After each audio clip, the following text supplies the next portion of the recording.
Want to make sure you never miss a new release from the official creepypasta.com YouTube channel again? Be sure to subscribe and hit that bell to turn on notifications. The Empty Apartment by Matt Richardson. Performed by Otis Jiry. I moved into my apartment complex 2 months ago. I started hearing things a week later. It was subtle at first. Sometimes, in the middle of the night, I would wake up to a faint scratching sound from somewhere behind the walls. I thought it could be mice or rats. I've lived through enough shitty one-bedroom apartments in Manhattan to recognize the signs. Small little turds in the floor, tiny holes in the plaster. An unending scratching that sounds like 1,000 little feet marching to the beat of my headache. My symptoms fit the bill. It had to be a mouse. And so I put up traps. I invested in a little steel wool. The internet says the best way to catch a rat is peanut butter. I slathered spoonfuls of the stuff all over a fresh tomcat trap. Amazon's best. I went to bed with the expectation that a fat rodent would be dead in my living room by the following morning. I laid awake, eagerly awaiting their demise. But it rained a lot that night.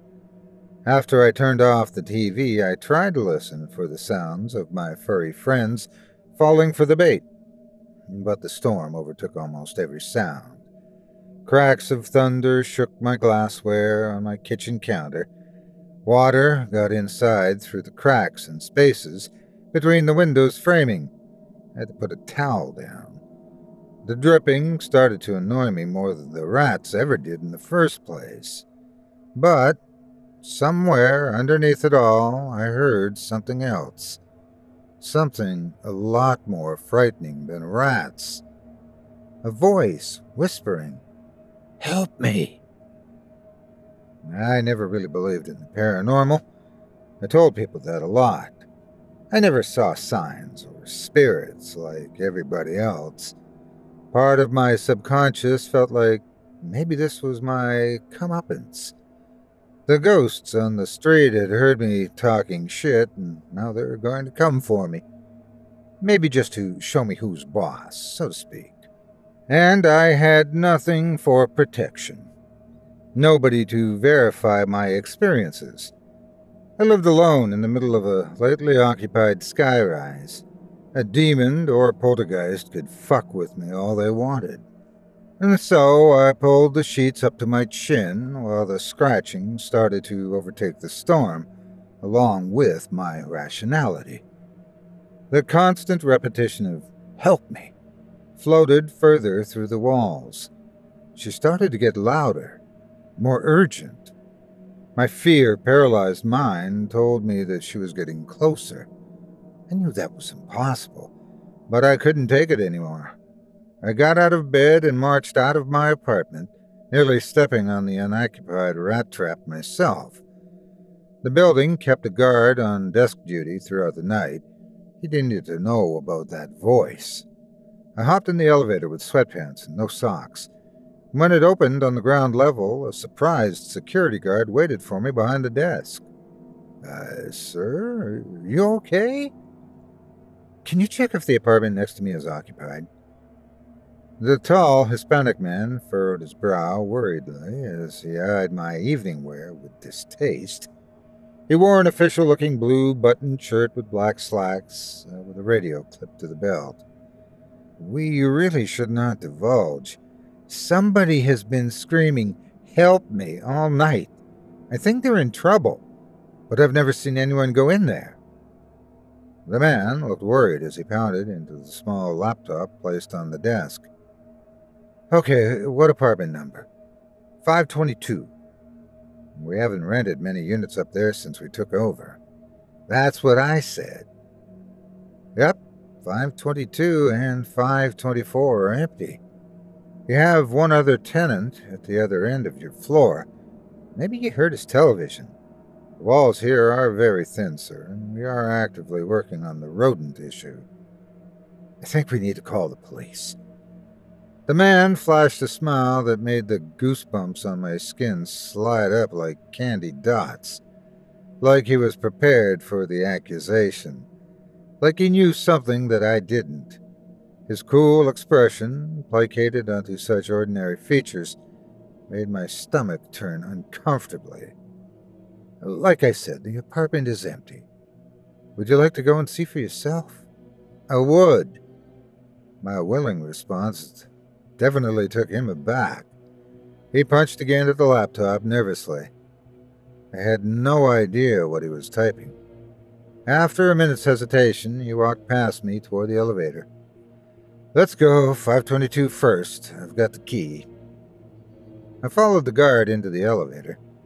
Something about his demeanor continued to make me nervous and cautious. He seemed confident, excited even. At the time, I chalked up the oddity to over-interest in the mystery before us. It's possible some kids broke in, but I doubt it. These locks are pretty secure. I still think you heard a neighbor. I nodded wordlessly. When the doors opened again, we marched together down the hall toward apartment 522. I waited patiently while he opened the lock and beckoned me inside. It was empty.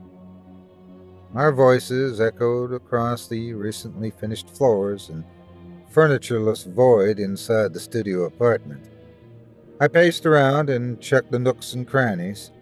I waited a couple of minutes and listened for the voice. I even called out to it, but nobody answered. The only sound I heard were the steady ricochet of raindrops against the windowsills. I'm satisfied? We still have 524. My new friend started to look a little less confident. "Look, it's late and somebody has to watch the desk. Do we need to do this now?" "I know what I heard."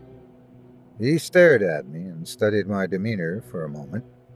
I shifted awkwardly and tried to appear intimidating. "Okay." The guide once again flashed a friendly smile as he gestured me out into the hallway and locked up behind us. We passed my own apartment on the way toward 524. I thought about going back inside and locking the door. Something about the situation made me squirm, but I didn't. "Hey, my name's Michael, by the way. What's your name?" "Matt." "Well, Matt, I'm sorry we have to meet under these circumstances." I nodded and waited until Michael opened up the door. His casual attitude continued to make me uncomfortable. 524 wasn't empty. Boxes upon boxes were stacked on the floor with neat little labels on each. Square kitchen chairs made the studio tough to navigate. Once again, Michael waited by the door while I navigated the junk and tried to investigate the other rooms. The small corner kitchen contained the usual boilerplate electronics. The drawers appeared untouched and empty. A thin line of dust formed over the countertops. I moved on to the bathroom and found a recently renovated shower head sparkling against a fresh paint job. I started to get jealous and let my guard down a bit. This place looked a lot nicer than my own.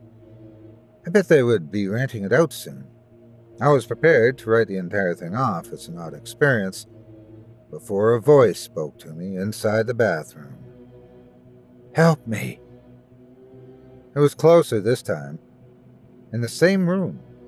I nearly jumped out of my skin, but tried to keep my cool around Michael, who was still outside, creeping in the hallway. There was a closet in the bathroom. I opened it. Sitting inside was a teenage girl. She wasn't wearing any clothes. She pushed her knees up to her shoulders and linked her feet together in a sad attempt to remain modest. Sweat poured down her brow. It caused her pretty brown hair to become matted and tangled on her forehead. I covered her mouth in mine after she whispered again. "It's him. He did this." Footsteps approached from the hallway. I raised a finger as if to tell her to wait, and closed the door in the poor girl's face. Then I rushed over to the toilet and flushed the handle. The footsteps stopped. Everything all right in there? Yeah, sorry, just had a tinkle. This remodel's nice. Gotta get you guys to update my apartment. I opened the door and was immediately greeted by a very suspicious-looking security guard. I've got a leaky window frame. Who can I talk to about that? Michael stared at me for about 30 seconds. First, he looked angry. Then he looked confused. Finally, the suspicion faded from his wrinkled features. Property owner, not me. I laughed awkwardly and pushed past him.